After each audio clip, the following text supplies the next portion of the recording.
we're going to be looking at some reading this week. We're going to be looking at the retrieve viper. So we're going to be grabbing that information from the text and bringing it back to answer some questions. You will need your reading eyes and your thinking head today. There might be an opportunity for you to write something down later on if you want to, but it's not necessary. Now, first of all, we are going to look at some fantastic work that came through from last week's reading lessons. Here we go. Well done to Isabel in 2W, who used an online thesaurus to find synonyms for the word warm. Well done to Phoebe in 2L, who has answered this true or false question, justifying her answer clearly. Well done, Phoebe. Okay, this is session 1 of guided reading for the week. Our learning objective for the week is to retrieve information from the text. Now, we'll be looking at that in more detail later on.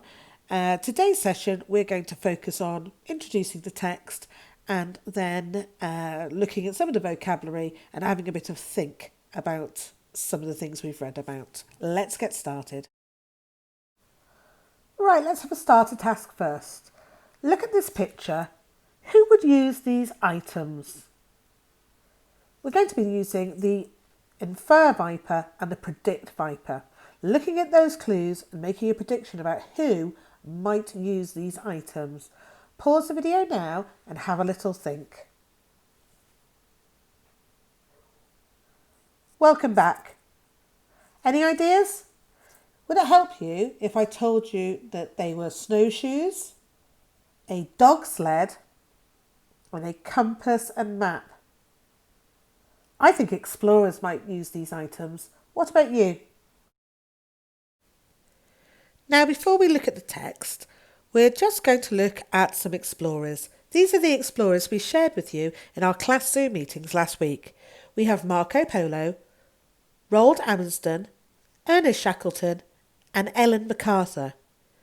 Now, all these people wanted to find out new things, and that's what an explorer is. They want to visit new places or do new things that other people haven't done before. People have always wanted to explore, ever since there have been people on the earth. They can be modern day explorers like Ellen MacArthur. They can be a little while ago like Roald Amundsen and Ernest Shackleton, or many, many years ago like Marco Polo. Explorers can be men or women. They can be anyone. Now let's make sure we can read some of the vocabulary coming up in the text ahead. Let's look at those trickier words. Reach, most, called, by. I'm going to read them again. Can you read them with me? Reach, most, called, by. We have the word explorer in red. What's the root word in the word explorer? Pause the video now and have a little think. Welcome back. The root word in the word explorer is explore. We have the word travelled in green. What spelling rule can you see in the word travelled? Pause the video now and have a little think. Welcome back. You can see that the word travel has been turned into the word travelled by adding our friend ed. It's a past tense verb. Notice that we've also had to double that consonant at the end of travel before adding the ed. Well done, everyone. Now let's look at some vocabulary that might be a little bit new to us. You're going to notice that I'll put in a little video of me acting out some of the words. If you want to do the same action as me, that's fine. If you want to do your own, that's okay too. Let's look at the first word. Pole. Repeat after me. Pole.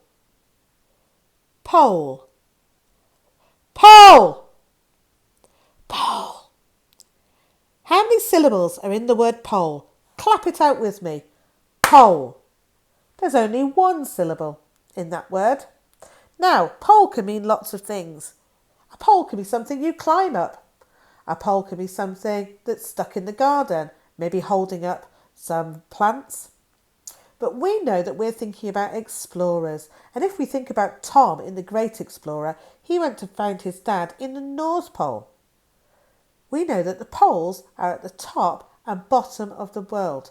We've got the North Pole at the top of the world and the South Pole at the bottom of the world. So let's have an action for pole. North, south, poles. Our next word is inspirational. Say it after me. Inspirational. Inspirational. Inspirational. Inspirational. How many syllables are in the word inspirational? Clap along with me. Inspirational. 5. There are 5 syllables in the word inspirational. Now, if someone is inspirational, it means they inspire you to do something. It means you might want to do what they've done or do something similar. I'm going to put in a video of my action for inspirational, but maybe you can come up with something else. Inspirational. The next word, Europeans. Say it after me. Europeans. Europeans. Europeans. Europeans. How many syllables are in the word Europeans? Clap it out with me. Europeans. 4. 4 syllables in the word Europeans. Now, European is anybody who comes from the continent of Europe. And we know from our geography that the United Kingdom, where we live, is in Europe, so we are Europeans. My video shows me pointing to myself because I am considered to be a European. I am from Europe. European. Our final word is fastest. Say it along with me. Fastest. Fastest. Fastest. Fastest. How many syllables are in the word fastest?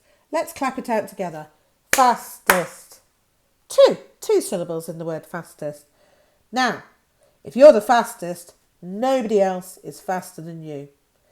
So the fastest person is the most fast. Look at my video for my action to act out the word fastest. Can you think of your own, or do you want to use mine? Fastest. Okay, it's time to look at our text for this week. What we're going to do is I'm going to read out the text and you can listen and follow with your eyes and your finger if you're able to. Then I'm going to ask you to pause the video and that will give you a chance to have a look at the text yourself with a grown-up. Okay, are you listening? Marco Polo was born in 1254 and was one of the most famous explorers of all time. He travelled through Central Asia and China, seeing places many Europeans hadn't seen before. His stories were written down in a book called The Travels of Marco Polo, and this made him famous. Okay, before we move on to the next part of the text, I'm going to ask you to pause the video and you can have a chance to read through this part of the text on your own. Pause the video now. Here's the second part of the text. Once again, I'm going to read it out loud and you can listen and follow with your eyes. Then I'll ask you to pause the video and you can have a chance to read through this part of the text on your own. Okay, are you listening? Roald Amundsen was the first person to reach the South Pole. He reached it in 1911. He also reached the North Pole. He was the first man to reach both poles. He died in 1928 after disappearing in the Arctic. Okay, pause the video now so that you can read through the text on your own or with your grown-up. Here's the next part of the text. Once again, I'll read it out loud And you can listen and follow with your eyes, and then I'll ask you to pause the video so you can have a chance to read it on your own. Okay, here we go. Ernest Shackleton is one of the most inspirational explorers of the 20th century. His goal was to reach the South Pole. Unfortunately, his boat became stuck in ice and he and his men had to row and walk hundreds of miles to find help. Shackleton never gave up. Okay, pause the video now so you can have a go at reading through this part of the text on your own. Here's our final piece of text. Once again, I'll read it out loud before giving you the opportunity to pause the video and read through it on your own. Here we go. Ellen MacArthur is a British sailor. She saved her school dinner money up so that she could buy her own boat. When she was 19 years old, Ellen sailed around Great Britain on her own. In 2004, she became the fastest person to sail around the world on her own. Okay, pause the video now so that you can have a read through this part of the text on your own. Now we're going to end our first session with a think question, just like we would do at school. I'm wondering where you would like to explore. For this, I'm using the Explain Viper because I would like you to explain to me or your grown-up why you would like to explore there. I've given some pictures on the screen that might inspire you. We've got a jungle, a desert, maybe the Arctic or Antarctic, space, or down in the depths of the ocean. Where would you like to explore? And tell me why. Use that because to explain. Maybe you want to be like one of the explorers that we've just read about. Or maybe there's a different reason you would like to explore one of these regions. Tell me all about it by pausing the video, writing it down, or just telling your grown-up. Don't forget to come back to hear some more chapters of our class text. Floating down. The boy and the bear tidied up the contents of the Harriet and, leaning over opposite sides of the boat, scooped up seawater and did their best to wash away bits of exploded monster.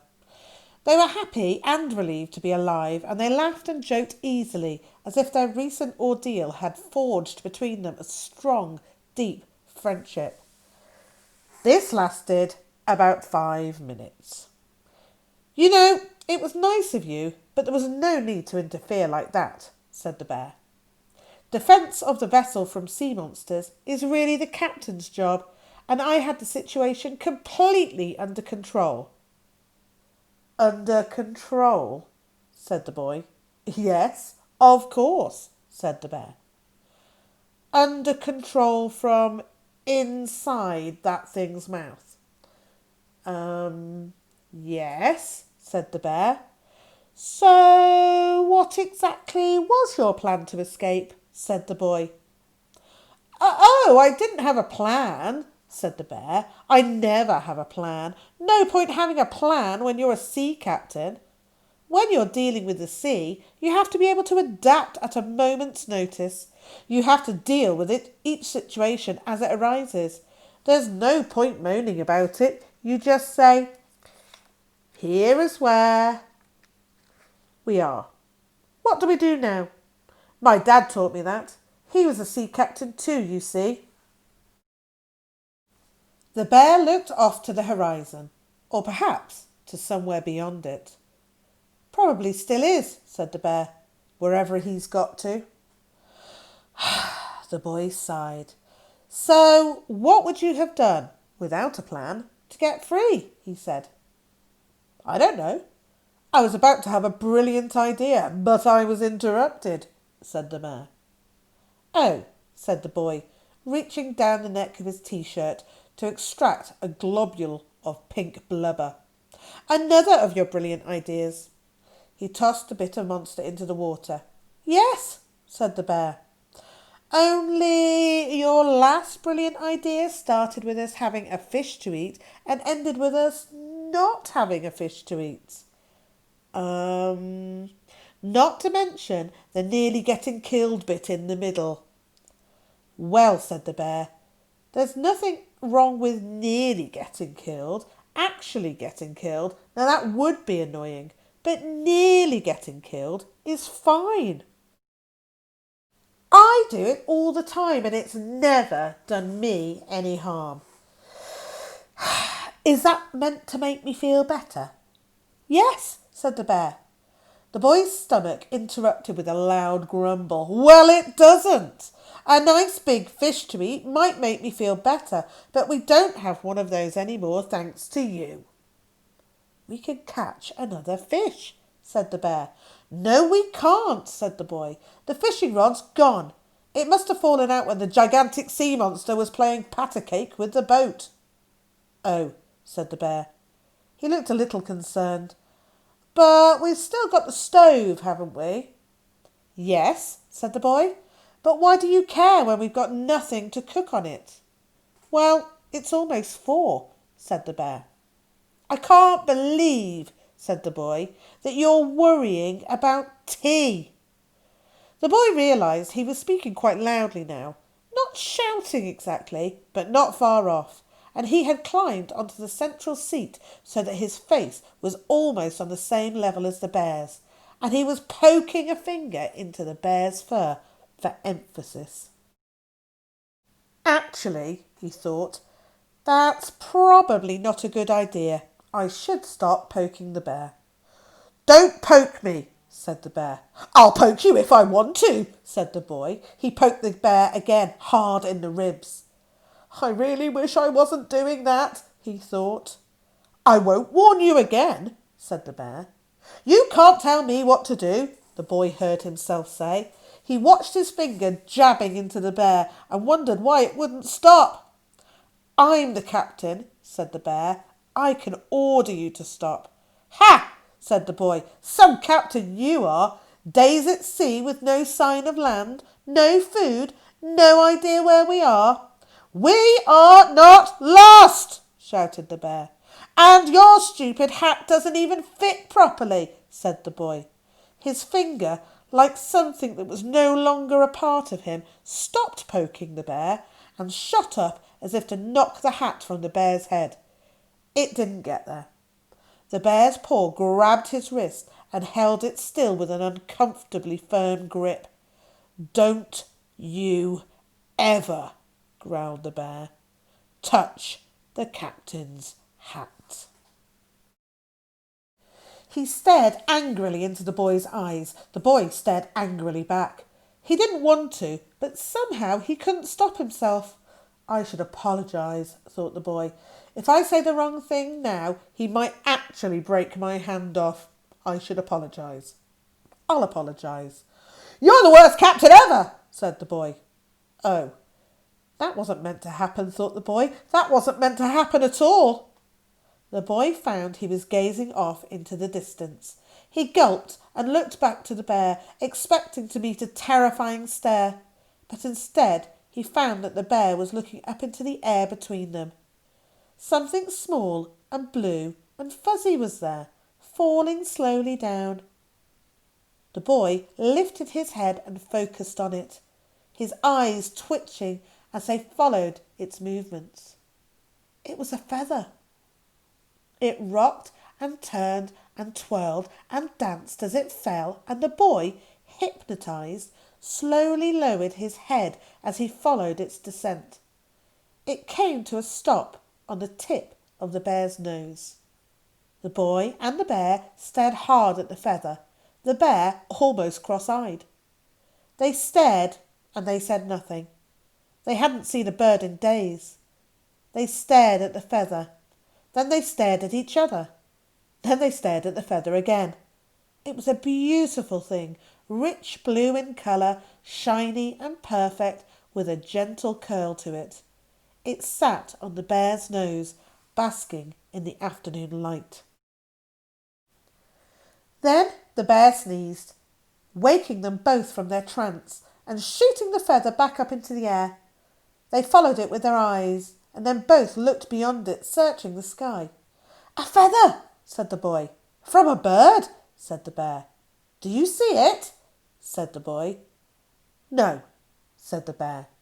If we can spot it, said the boy, We could follow it to wherever it's come from, said the bear. There might be food there. Oh, I was just thinking we'd catch it and eat it. That's plan B. Do you see it? No. They stood there, turning around and twisting their necks, searching the sky. There, said the bear at last, pointing very definitely at a particular patch of sky. The boy examined it closely. Where? I don't see. Oh, yes, yes, yes! The cloudless blue sky had a tiny dark speck in it. Well, don't just stand there, said the boy. Get rowing. But when he looked down again, he saw that the bear was already back in his seat, pulling hard on the oars, speeding them across the water. Cark. The bear rowed and the boy stood on his seat, keeping an eye on the bird. Now and then he would correct their direction with an urgent word to the bear or a gesture with his hand. A little more to the left. No, my left. That's it. Even with all his effort, the bear could not row the Harriet as fast as a bird can fly. But luckily this particular bird seemed content to dawdle. Sometimes it would circle around for a while and they would catch up on it, the dark speck growing bigger and occasionally catching the sunlight, flashing a startling iridescent blue. At one point it dived down into the water and the boy lost sight of it for long frightened seconds before it rose again into the air. They were close enough that the boy could just make out that it had a fish in its beak. Good, said the bear. The extra weight might slow him down. He glanced over his shoulder to check their progress without breaking the rhythm of his stroke. Good, he said again. He was right. The bird slowed, and increasingly often it paused and spent time circling in the air before setting off again on a slightly different course. They drew closer and closer to it, the boy seeing it ever more clearly. But there was still no sign of anything on the horizon to indicate that it was heading for land. It seems to be looking around, said the boy, trying to work out which way to go. Maybe it's lost too. We're not lost, said the bear, and I don't think that bird is either. Now tell me, am I heading straight towards it? The boy said nothing, but indicated with an outstretched arm a minor adjustment in their course to starboard. The bear gave a more powerful stroke to his right oar than the left, and the Harriet shifted direction perfectly. The boy gave the bear a nod of approval, which just for a second took his eyes off the bird. He looked back up and found it again instantly, but oddly, though they were closer now, it was harder to see. The bright blue was not so bright now, but it was too early in the day for the light to be fading. He squinted at the bird and rubbed his eyes. What's wrong? Said the bear. I don't know, said the boy. The bird was a vague blue smudge now. I think there's something wrong with my eyes, said the boy. He sounded scared. The bear looked round, spotted the bird, and carried on rowing. Your eyes are fine, he said. Then why? The boy trailed off. Mist, said the bear. It fell quickly and thickened. After so many clear days with nothing to look at, here was a mist to hide their first glimpse of hope. The air turned cold around them in an instant, and the blue smudge of bird dissolved before the boy's eyes. The bear kept rowing. Which way? He said. I'm not sure, said the boy, staring as hard as he could, casting his eyes round this way and that. He caught a glimpse of colour and raised a straight arm towards it. There, he said. The bear adjusted his stroke, steered the boat round as instructed, and powered on. But the mist grew thicker still, and the boy lost sight of the bird again. I can't see it. Just keep looking. I am keeping looking. You keep rowing. I'm rowing. Does it look like I'm not rowing? I don't know. I'm not looking at you. Well, does it sound like I'm not rowing? All right. Shut up and let me concentrate. The boy turned and twisted, but it was no use. He could hardly even see the bear now. I can't see it. Stop rowing. Stop rowing? First you say keep rowing. Now you say stop rowing. Make your mind up. Stop rowing, said the boy. Well, if you're just going to give up. And shut up, said the boy. The boy stopped rowing. The bear stopped rowing and shut up. The boy was right. There was no point just carrying blindly on. They might be heading away from the bird for all they knew. The mist covered everything. He looked at the faint shape of the boy still standing poised and alert on his seat. Even now the bear could tell that he was concentrating very hard. But why? There was no way that he could see anything. "Gark!" said the bird. It was a faint noise, but not so faint that they couldn't tell roughly which direction it had come from.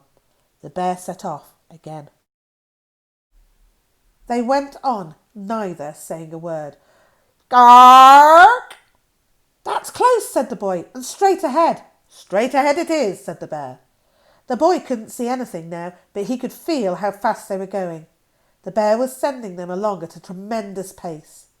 "Now we're getting somewhere," said the bear, and the boy was about to reply when bump! "Oh!" said the boy. "Oof!" said the bear. "Ow!" said the boy. And then no one said anything for a while. Well, I wonder what has happened to cause the bump. And I wonder why no one said anything for a while. Tune in tomorrow for another reading lesson and some more chapters of A Boy and a Bear in a Boat. Take care.